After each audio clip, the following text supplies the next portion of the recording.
You're listening to the OnePeterFive podcast. It is a real joy for us to welcome you all here. Habemus Papam. Rebuilding Catholic culture, restoring Catholic tradition. Hello and welcome to the OnePeterFive podcast, episode number 63. I'm Steve Skojek. Well, 1P5ers, as we have done for these past few weeks while we're all shut up in our homes, we're going to do a dive into a new update on the pandemic status. If you're bored of these, I don't blame you. And I'm having deja vu as I'm saying this, so that's weird. But feel free to tune out, no hard feelings. I have polled my audience in various places on Facebook and on other aspects of social media. And I asked people, what do you want to talk about? A lot of people are thinking about this still. And the rest of the answers were all over the map. But I think this continues to dominate most of our conversations and attention. And there are some developments that I think are important. So I'd like to dive into those. But before we jump into that, just really quickly, I'd like to remind you that we are now at the mid-month mark on our fundraising efforts. And we could really use your help hitting our goal. We're doing okay so far, but we're only about halfway there. Look, I know many of you are in precarious financial situations. I get it. When things go badly for you, they go badly for us because you don't have the money to give. So I ask you, please, only give if you are in a financial position to do so. Don't send us money if you lost your job or if you barely have enough to get by. We have thousands and thousands, tens, hundreds of thousands of readers. If everybody can chip in a little bit, it makes a huge difference. And those who can't, that's fine. I get that. I have been there more times than I can count. Small donations make a difference. $1, $5, really, it adds up when there's this many people reading and watching. So we appreciate those too. If you can't, just please pause this right now. If you're in a position to help, go to onepeterfive.com/donate. It's quick, it's easy, and it really makes it possible for us to keep doing this. So if that's something that you like, we'd appreciate it. Now, I want to go right to the numbers. The coronavirus. We are calling it the coronavirus. Last show I did last week, just to be consistent, we've been looking at the numbers kind of from week to week. So, excuse me. Last week we were at 1,423,738 cases globally, 1.4 million cases. And I'm going to just round up 82,000 deaths globally. That was on Tuesday, April 7th. I wrote those numbers down. Today, on Friday, April 17th, we are up to 2,223,240 cases. So let's just call it 2.2 million and 152,000 deaths. So there's a silver lining in these numbers, as I see it, in that they are less than double what they were a week ago. And it's actually been more than a week. So that's a positive. Remember, it was a little bit more than double the cases and deaths each week heading into April, kept doubling, and it kept actually being a little bit more than double. So we're seeing a good change here. We're looking at an indication that things are slowing down. Social distancing seems to be working, even while it's making us all exponentially more annoying. That's a curve we haven't figured out how to flatten. If you're going crazy right now, working from home, having your kids at home, doing all this stuff, I just want to welcome you to my world. I've been doing this for 7 years, and if you wonder why I seem a little off sometimes, it could be that. It could be that this is my normal life. But even I'm getting a little bit punchy because, as much as I am often at home and would consider myself an introvert in many ways, I usually get out more than this. But, it is what it is. So there are some oddities that have popped up that are worth talking about in the developments on this story about the pandemic. One of which is that South Korea is reporting a growing number of patients who are testing positive again for COVID-19 after they've already recovered from it. So as of today, there are 163 such cases. The report I was looking at was just published a few hours ago. I've read about other cases like this in Thailand and also in China. I happen to trust the information there less, just because of the sourcing, and it's China. They don't tell the truth about anything. So we're going to set those aside for now. But South Korea, pretty trustworthy and really solid on their data. Interestingly, the number of patients who got COVID again after recovering doubled in a week. So there's that pattern again, which I don't like. Now, those people are back in isolation again because they don't know what to think about what's happening there. As with everything pertaining to this virus, they don't know what's going on yet, but they think it's likely that the virus is reactivating. That seems to be the prevalent theory, is that somehow the virus is reactivating. They don't know if this is because the people who got it developed insufficient immunity. They thought they'd beaten it and now it's coming back. If it went dormant somehow and reactivated later, whatever. They're not sure. They're also examining the possibility that it's the tests that are wrong and that the tests are registering dead particles of a virus that's already been beaten, but it's still in their system. So that's a possibility. However, some of the patients who are relapsing and have this thing that's come back, they have symptoms again. Now, the good news is it looks like the symptoms are pretty mild, but everything's kind of still on the table. Reinfection from other virus carriers has been considered. So far, they think that is less likely. But this is a thing, South Korea being sort of on the forefront over in Asia of where this came from. The fact that they're getting reactivation now, I don't know if this is something we're going to be looking at in the rest of the world later on. A concerning aside here is that after weeks of seeing media that attempted to dismiss the theory that the virus escaped from a lab, a bioweapons lab in Wuhan, suddenly that theory is right back in the spotlight again. Now, I kept saying that these media reports seemed fishy. They just kept asserting that there was no way this virus could have come from a lab, and they would quote some doctor or scientist who was saying that, they would make vague assertions. Oh, the structure of the virus, doesn't look like, whatever. The ribonucleic acid, whatever it is that they say to try to sound like they know what they're talking about without actually saying anything, that's what they were doing. But now we've got U.S. intelligence in China. We've got the CIA over there, wherever they are, God bless them, keep them safe. Trying to look into this and figure out, first of all, how many people really died in China. They're saying now they think it's at least 40,000 people in Wuhan, which is a city half the size of New York. It's 11 million people in Wuhan. And they're figuring this out. I think I talked about this in the last show, but based on secondary indicators like, how long the crematoriums have been running and how many urns they've ordered to contain all the ashes and things like that. But they also seem to be looking into whether or not this came from a bioweapons lab. Now, I'm not a molecular biologist, obviously, or an epidemiologist, or a particularly good science fiction writer yet. But, this is the thing. I can't tell you what a bioengineered virus is capable of doing, or whether it could go dormant and reactivate, or what it's capable of at all.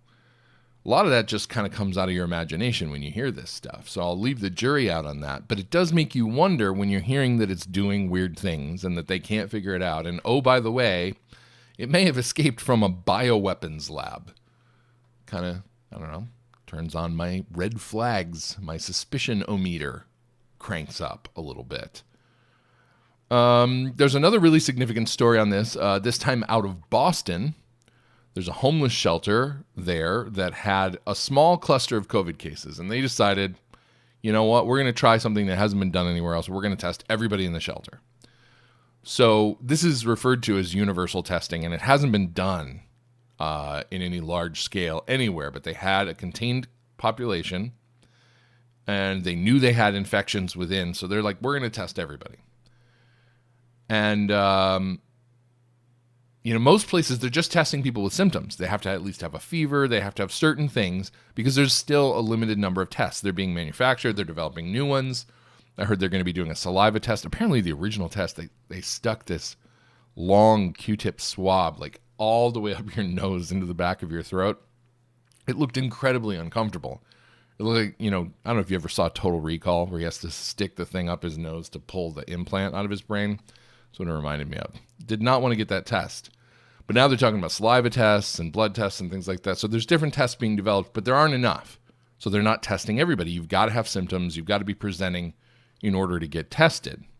But this has posed a problem. So this homeless shelter tests everybody. 397 people who are in this shelter get tested. And the results come back, and 146 people test positive for the virus, which is almost half. None of them have any symptoms at all. The doctor who did the testing said it's absolutely shocking, that 100% of the positive test cases came back with 0 symptoms. So what does this tell us? Well, first of all, it tells us that the kind of testing that we're doing, the way that we're doing it, isn't working. I looked up the numbers from the COVID tracking project this morning. We are currently in the United States. We have administered 3.4 million tests, and 660-some thousand of those have come back positive. That's 19.5%. So we have a really low positive rate on testing, which, is concerning, because if the positive rate is that low on people who are presenting with symptoms, it means that the mortality rate is kind of freakishly high, because the number of actual positives versus those who've recovered or those who've died, it changes the whole ratio of those numbers, and it makes the death rate look really high. And something that scientists have been looking for is, well, we know there's a lot of this out in the wild, and if there's millions of people that have this, then if 20 or 30,000 people die, that death rate, as a percentage of the total, is significantly lower. This thing's less lethal than we thought, and we can adjust our reaction to it. We can adjust the way that we deal with this. So in a sense, this is a positive, right? Because, wow, look at all these people who tested positive and they have 0 symptoms. But there's a flip side. This goes back to our policy. It goes back to, our reaction to the virus as a society, to sheltering in place and social distancing. And, some states have enacted lockdowns. All along I've said, and I feel like it never really sunk in, but I kept saying to people, there's a mantra that people use, particularly when it comes to like the obligation to go to Mass on Sunday. Well, if you're sick, stay home. That's reasonable. When it came to this virus, that was never reasonable. And as many times as I repeated it, it didn't seem to gain any traction. Well, this proves it, because these people have no symptoms, and they're sick, and they're carrying it, and they're shedding the virus. It's spreading by people who don't even have the sniffles. It's not even that. There's nothing, right? So it appears that a significant number of people truly can have this virus with no symptoms. So what does that mean? If they're going to school, if they're going to work, if they're going to the store, if they're going to church, and they're shedding the virus the whole time, they're contagious because it's in their respiratory tract, and it's, they're breathing and they're coughing or whatever, sneezing, whatever it is. Speaking moistly, as Prime Minister Trudeau put it recently. If you haven't seen that video, it's pretty funny.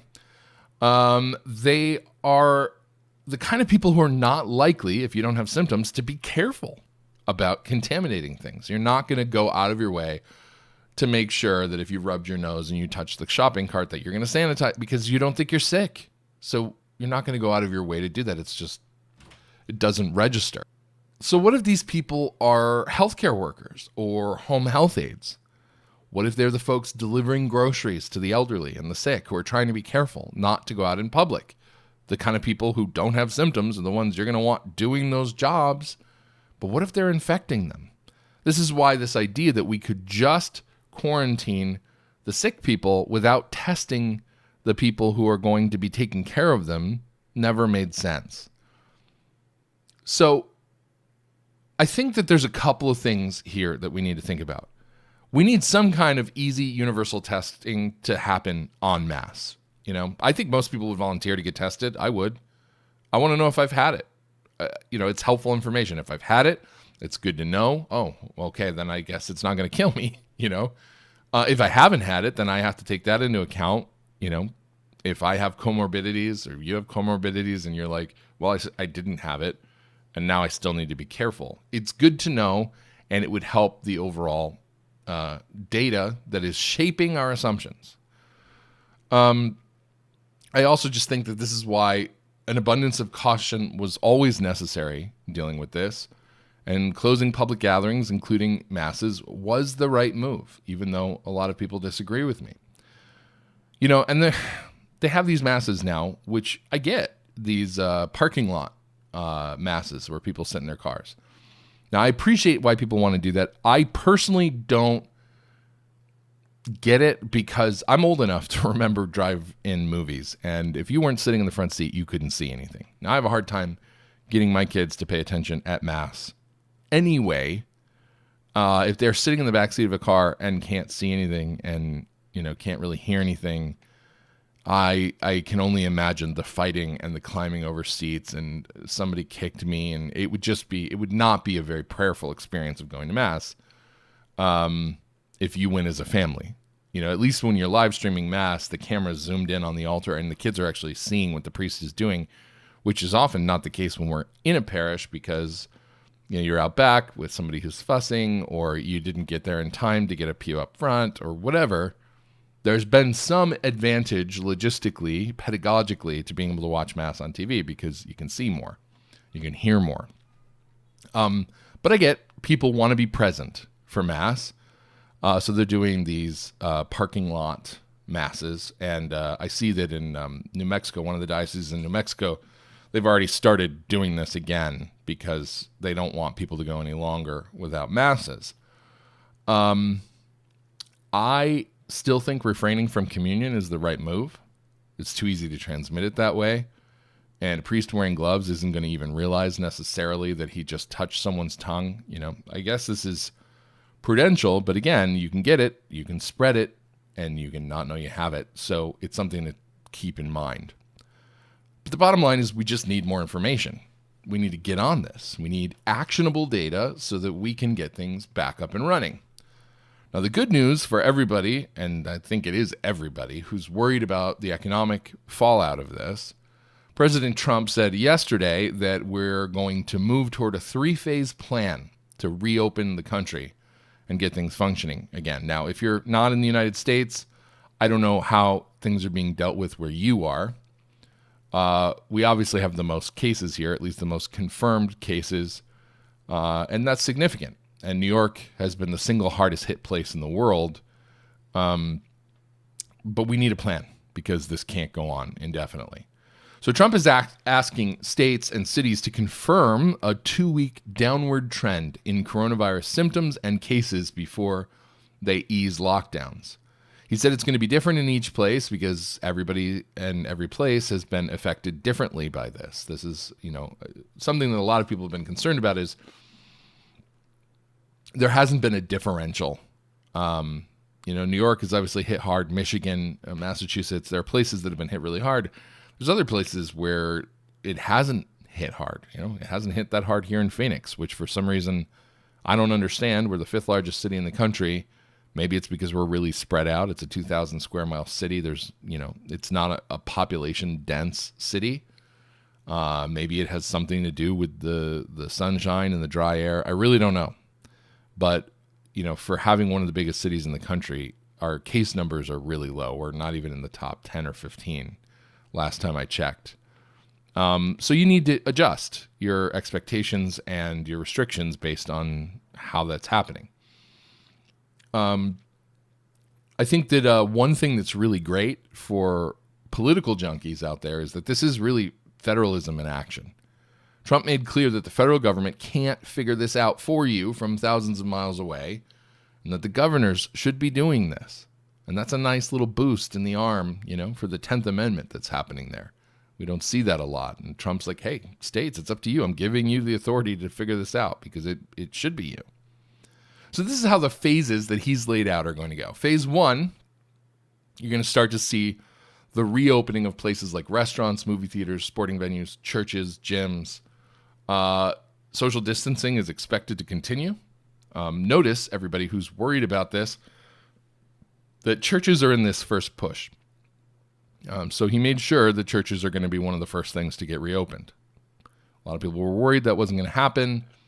We'll see what your bishops do, but chances are this is a good step. Elective surgeries will begin again. Schools are going to stay shut. Schools are big infection vectors, obviously, because kids are unhygienic, as we all know. Nursing homes and hospitals will remain in isolation. Bars, where people get together and drink and stop worrying about whether or not they're social distancing, will stay closed. And vulnerable populations will continue to self-quarantine. Phase 2 would bring schools back online. Not online. The schools are online right now. The schools would be brought back into session, things like youth camps and stuff like that. Non-essential travel and parks would be allowed again. Shopping centers will open. They still want to try to keep gatherings under 50 people during phase 2. Vulnerable folks would still be isolating at home. Telework would be encouraged, and bars could come back with certain precautions, like, I don't know what, like a 2-drink maximum. Phase 3 allows the vulnerable people who have been isolating to go back out in public while still observing social distancing to be safe. So full staffing by employers is encouraged at this point. Let's get the office buildings filled back up. Large public venues can come back with limited social distancing. Visits to nursing homes and hospitals would resume.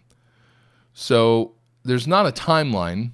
There aren't any dates. Everything's a moving target. Obviously, I would assume that there would be adjustments made depending on whether they develop more effective treatments. I mean, we still don't know that we have an effective treatment for this virus. I think that testing is going to have to continue to ramp up during this phase so that we have an idea of who's got it. We need to understand this reactivation issue. We need to understand whether people are building effective antibodies to this disease.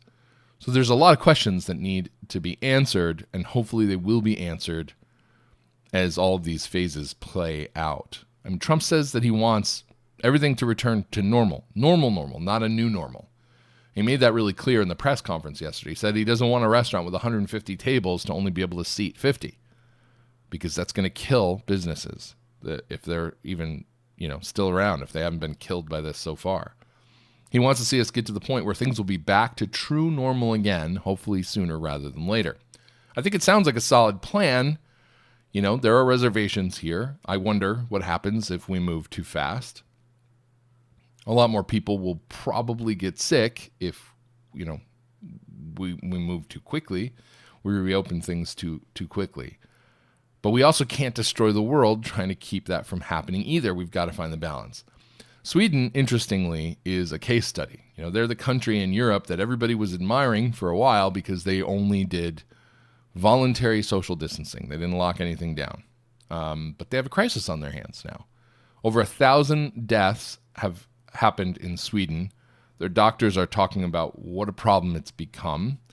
And they have the biggest death toll in Scandinavia. It's 10 times higher than Finland, 4 times higher than Norway, and twice as high as Denmark, all of which took different precautions. Sweden's death per million number is also not good. They're at 139 deaths per million people, which is the 11th highest country in the world. On the other hand, the United States is at 109 deaths per million, and we did lock a lot of things down. So, again, it's difficult to do apples to apples comparisons because of different things. So, for example, we didn't do a great job in New York at all. New York has over 16,000 deaths.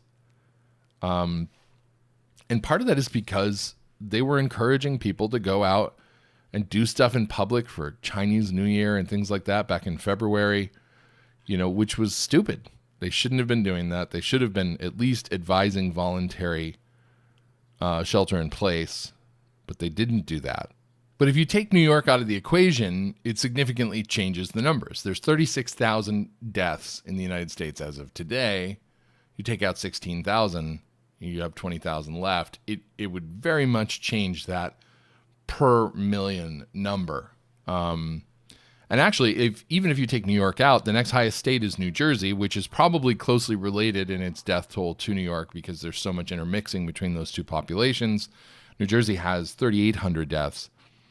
And then the next highest is Michigan with 2,200. And I believe the next state after that, I don't remember which one it is, it goes down to 1,200. So it drops pretty precipitously after that. New York is our outlier. It is our biggest, like I think I said, biggest number of cases in the world for one locality. So very significant. I want to address something really quickly that I think is an important component of sort of the public information and misinformation situation surrounding the pandemic. I am not a Michael Savage fan. He is a very histrionic guy. I've never really been able to listen to him. But somebody sent me an article about him this morning that I actually thought was really interesting, because apparently he's been taking on conservative pundits like Sean Hannity and Rush Limbaugh for downplaying the severity of this virus. For those of you who don't know, Michael Savage is a nationally syndicated radio show host. He has an audience of around 7.5 million listeners. So he's one of the smaller radio shows. He's not in the 30 million range like some of these bigger guys, but I mean, he's a significant media figure. People know who he is. And so he's tackling Limbaugh and Hannity and others. Now, I didn't know it, but Savage actually has a PhD in something called nutritional ethnomedicine, which, sounds pretty woo-woo, but apparently it's the study of the way that different cultures use natural medicines. And, that's a thing. I'm married into a Chinese family, and I can tell you that natural herbal medicines are very much a part of their life, and some of them seem to do some good and some of them don't. But, nature does provide a lot of the chemicals and things that wind up being turned into real medications. So I don't think it's totally crazy. But he did study epidemiology as part of his degree, and he's been saying that some of these conservative media pundits are pimps. That's his word. They're pimps who tell people what they want to hear, even though they're science illiterates. We're living in a terrible time in America where truth has died, Savage said. He was one of the first conservative media stars to urge Trump to run for president. This is crazy, he added, pointing to the way that the president's defenders always accuse the left of spreading fake news. During one program in early March, I'm reading this right out of the article. During one program in early March, for instance, Savage asked why anyone would continue to believe that the virus was being hyped by the president's enemies when Trump himself was taking aggressive steps to slow its spread. Referring to the president, Savage fumed, "Is it because he doesn't know as much as Sean Hannity does? Is it because he doesn't study at the same medical school as Dr. Limbaugh? Do you understand the danger you're in by listening to these people and just following them blindly over a cliff?" he implored his audience. Like I said, I'm not generally a Savage fan. He's very hyperbolic, but when he's right. And what I found most interesting in the article, actually, I think it was from the Chicago Tribune, was a quote from his wife. Now, Savage's real last name is Weiner. Savage is sort of his stage name. So his wife's name, Janet Weiner, said in an interview that she had noticed more compassion from her husband since his recent heart attack. She said that she sees him taking on responsibility for waking people up to what parts of American conservatism, especially in the media, have become. This culty hero worship of the uneducated, it's very depressing, she said. It makes me ashamed to be a conservative, she added, before stopping herself. I don't want to identify with the conservative movement anymore. So I've got to tell you, I have been having a similar feeling more and more lately. And in my case, it's about not just conservatism, but the traditional Catholic movement. Now, this is not about not sharing fundamental beliefs and principles, because I do. But I've just been seeing this same kind of punditry, this know-nothing tribal dismissiveness of the pandemic and this obsession with conspiracy theory, and it's just comes across to me as an aggressive form of willful ignorance. So whatever you believe about this virus, let's just put a fact on the table. This thing has killed 150,000 people in about the last month. about 4 to 6 weeks. That's not over the course of the year. It's a month. That is not nothing. 150,000 people in a month is not nothing. We're Catholics. We're pro-life. We're not cavalier about things that cause mass casualties, or so I thought until I spent the last few weeks perusing social media. And it's all because we want to maintain pet narratives. We want to be right. We want to believe that this is part of some conspiracy because people are out to get us. And there are people within the trad media world, within the Catholic media world, who seem to have made a career out of talking constantly, complaining endlessly about how everybody's out to get us. They just want to hurt us because of who we are, because of what we believe. They're coming for you. They're coming for your family. They're trying to corrupt your children. It's like that scene in The Music Man, where what's his name? What is the Music Man's name? I don't know, but he's telling everybody about trouble in River City, and he's telling them about all the things that kids are doing, and he's trying to scare them because he wants to sell them something. I want to know where our intellectual curiosity has gone. Where is the desire to really understand what's going on instead of always looking for a villain, usually an unnamed villain in the shadows, or, we wave a hand at people like Bill Gates and George Soros, and sure, they're involved in bad stuff, but, they're not controlling, they're not Thanos. They're not controlling everything. And we just want to find a villain to pin things on. It's like we've all read too many comic books or watched too many movies. Global conspiracies aren't that easy to pull off. And you know why? Because people are stupid and people are selfish. People make mistakes. The more people you have involved in something, the longer it goes on. And I'm talking about a conspiracy. If there's a global conspiracy, it's big, it's wide-ranging, it takes a lot of participants to pull off, and it happens over a long period of time. Somebody is going to get drunk and blab. They're going to tell a friend. They're going to tell a lover. They're going to do that thing that I know you've had people do. Hey, listen, I know this thing. Don't tell anybody. I'm not supposed to talk about this. But guess what's going on that I really know about? People do this all the time. I'm in the position of getting tons of information that people don't want me to report on. And it usually starts like that. Oh, well, I know this thing. And then it just becomes this game of telephone where people begin talking about what is actually happening. And then there are the guys who can't resist taking credit for something they're involved in because they really want you to know how much more important than you they are. They're in on something big, and you need to know. Look, I just mentioned this number, 150,000 casualties in the past month. And I guarantee you there are going to be people leaving comments today on the YouTube thing, on the website, probably without even listening to the whole show. And they're going to say, oh, well, what do you think about the fact that they're all coding all deaths as COVID deaths now? Well, I think you need to stop reading Fox News headlines. That's what I think. I think you need to start thinking for yourself. That's not what's happening. Has it happened in some cases? Yes, I'm sure. I'm sure there have been miscoded deaths. I'm sure there have been directives in some places related to insurance compensation that have been less than ethical. But, I've read the stories. I listened to Dr. Bricks give the press conference that this all came from. I've read the CDC guidelines on coding deaths.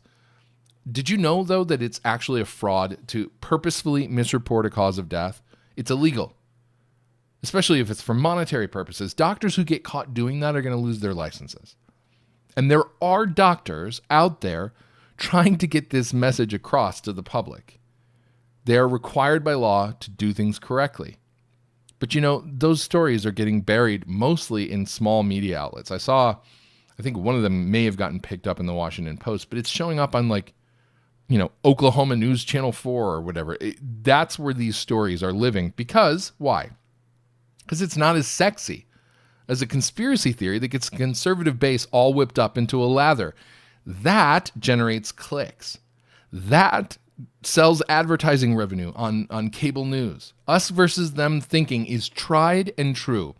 Convince everybody that some unnamed villain is out there making bad things happen, and they're all out to get all of you out there in audience land. And of course, people are going to react to that. We are addicted to outrage and fear. We are addicted. I mean, I've tested this out just through the content that we put on our website. I have said year after year, look, we have to report on the news. We have to talk about the bad stuff that's happening. But our mission initially was what? You know our tagline, rebuilding Catholic culture, restoring Catholic tradition, right?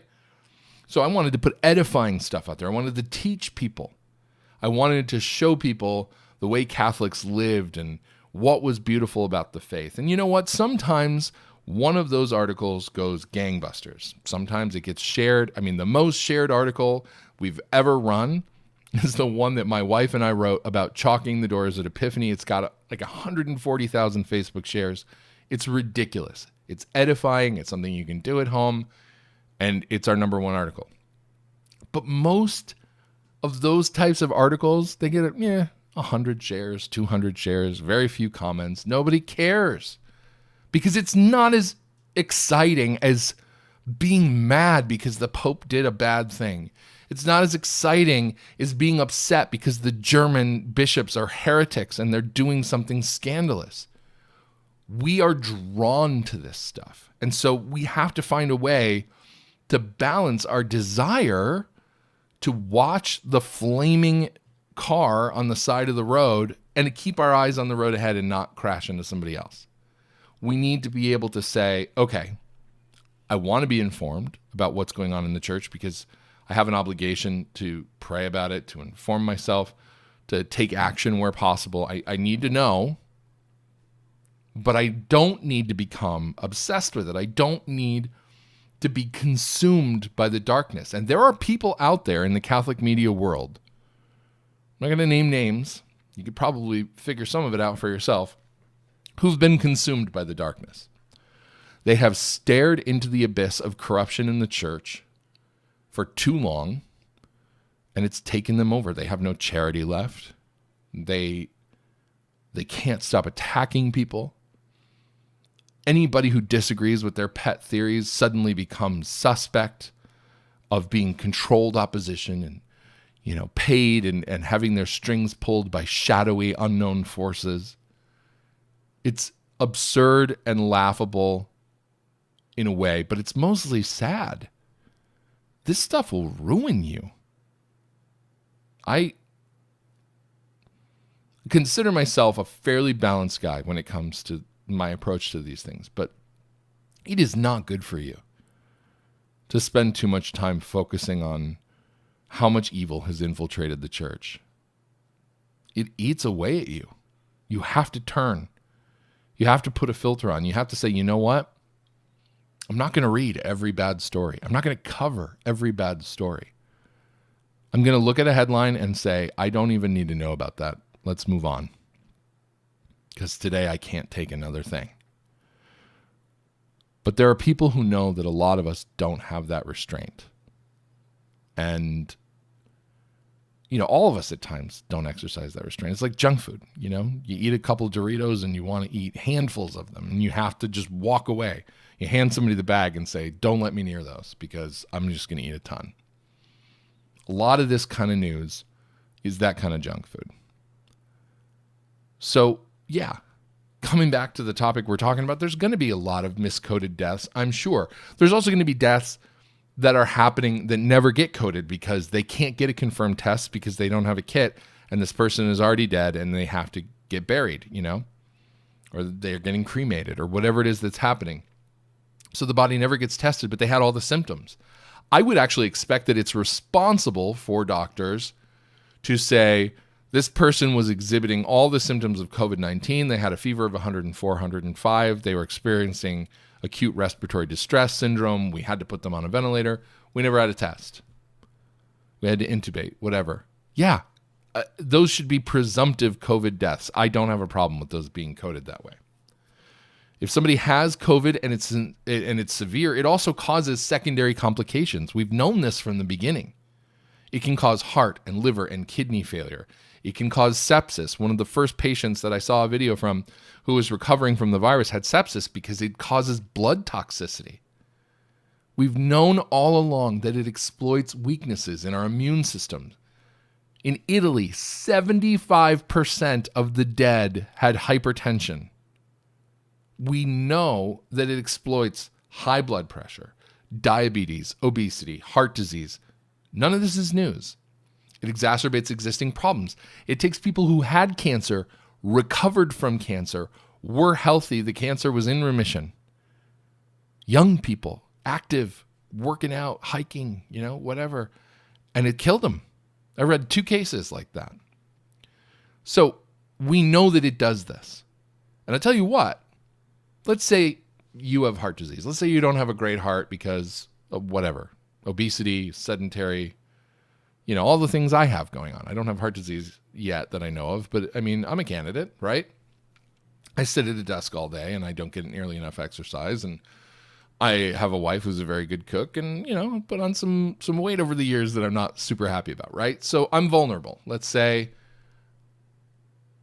I get COVID and I go from, feeling not so great to I've got 105 fever, which is you're experiencing delirium at 105. You're out of it. And then you can't breathe.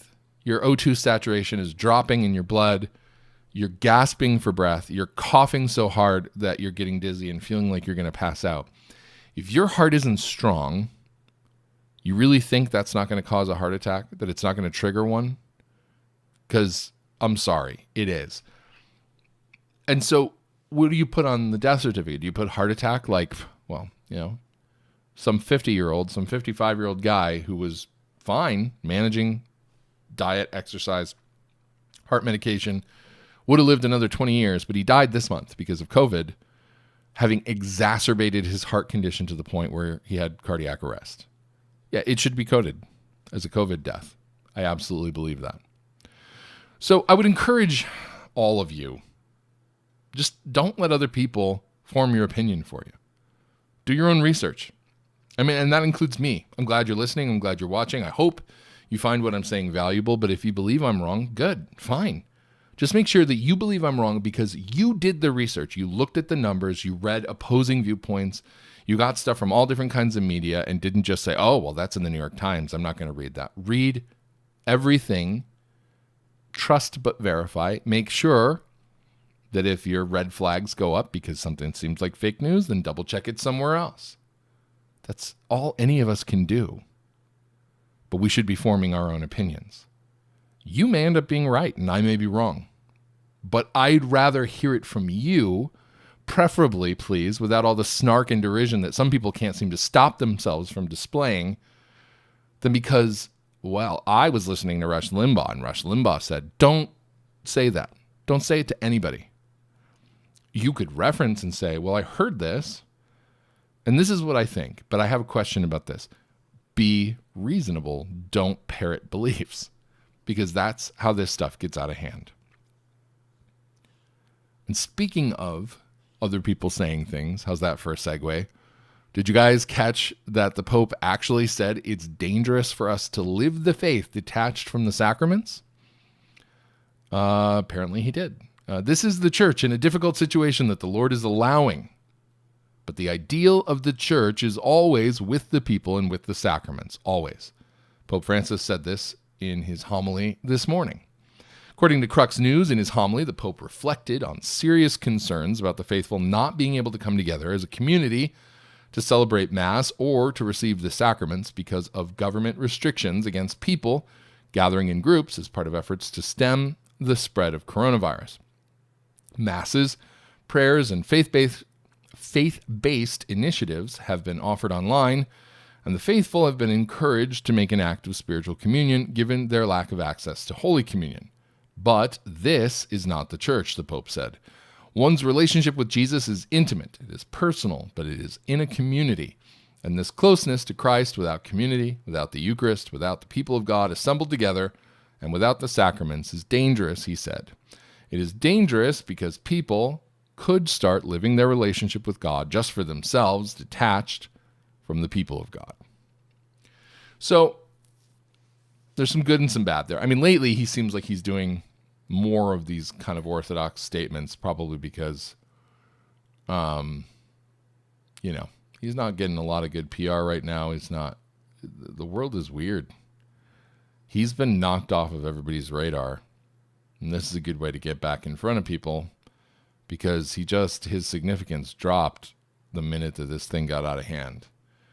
He's overemphasizing community, in my opinion. I would say he's right about the detachment part.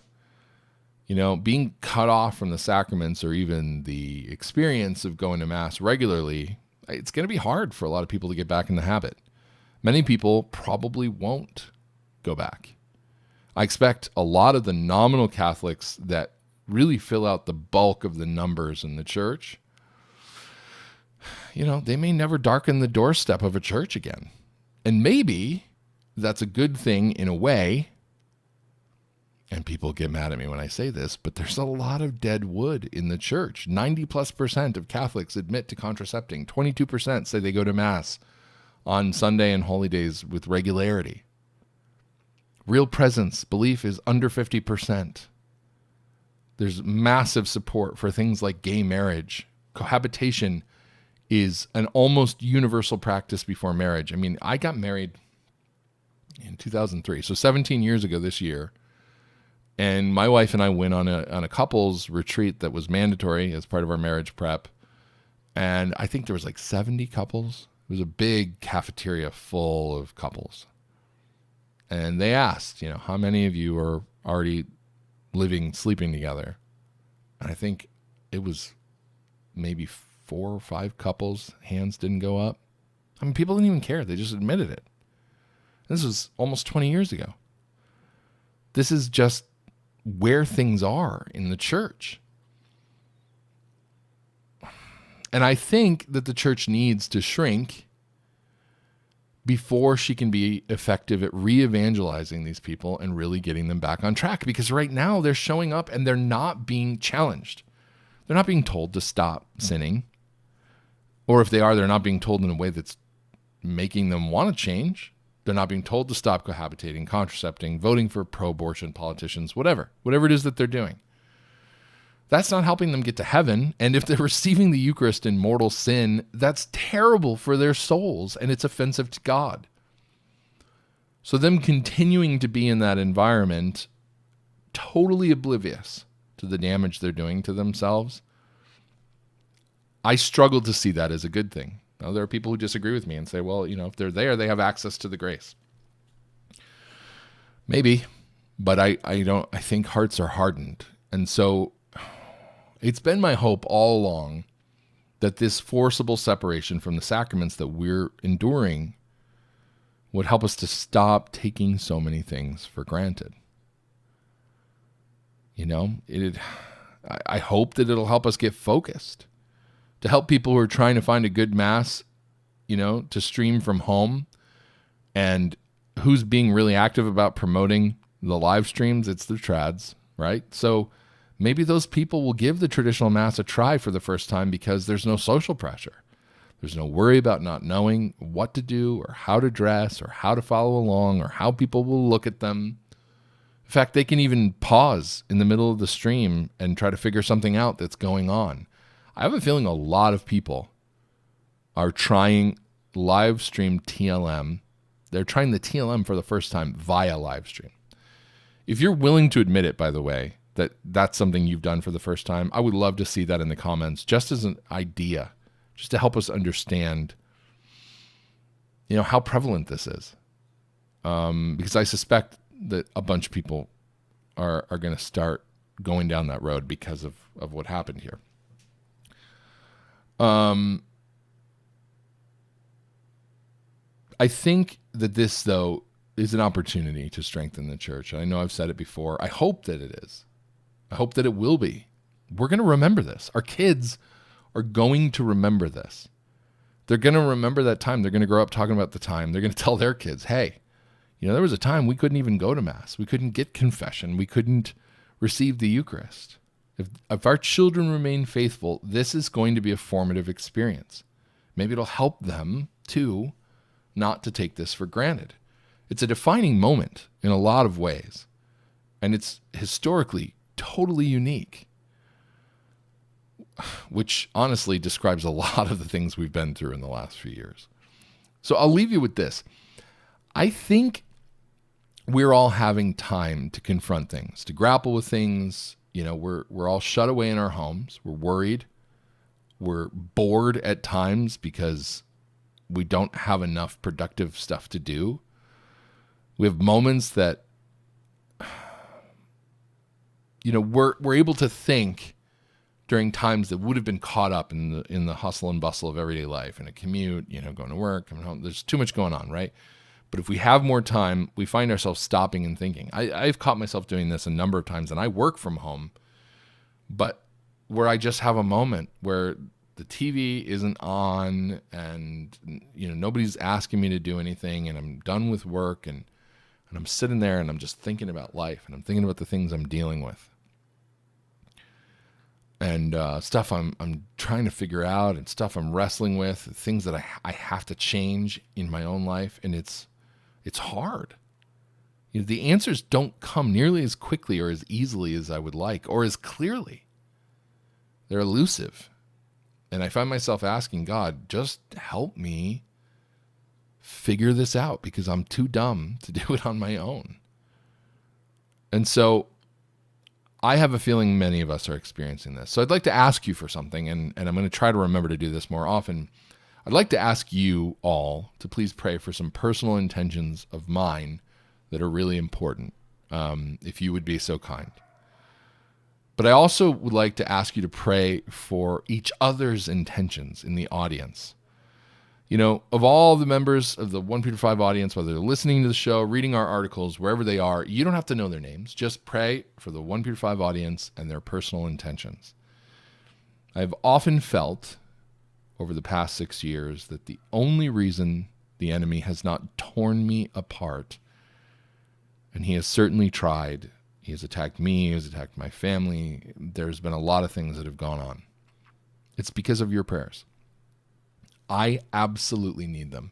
And knowing that so many of you pray for me, I get emails from you guys. You pray for me by name. It means a lot. It means a lot. There are times when you have prayed for me when I didn't even know how to pray for myself. And I really appreciate that. And I think we all need this for each other. So please pray for me. I'll pray for you. We all pray for each other, and we'll get through this together stronger. As always, I ask that you please share this video if you like it, subscribe to our channel, review us on iTunes. All of this stuff just helps us to be more visible so that other people can find this content. And again, one last time, if you enjoy our work and you can and you are in a position to make a modest contribution in support of it and have not done so this month, please consider doing so right now at OnePeterFive.com/donate. Until next time, I'm Steve Skojec. Thank you so much for listening to the OnePeterFive podcast.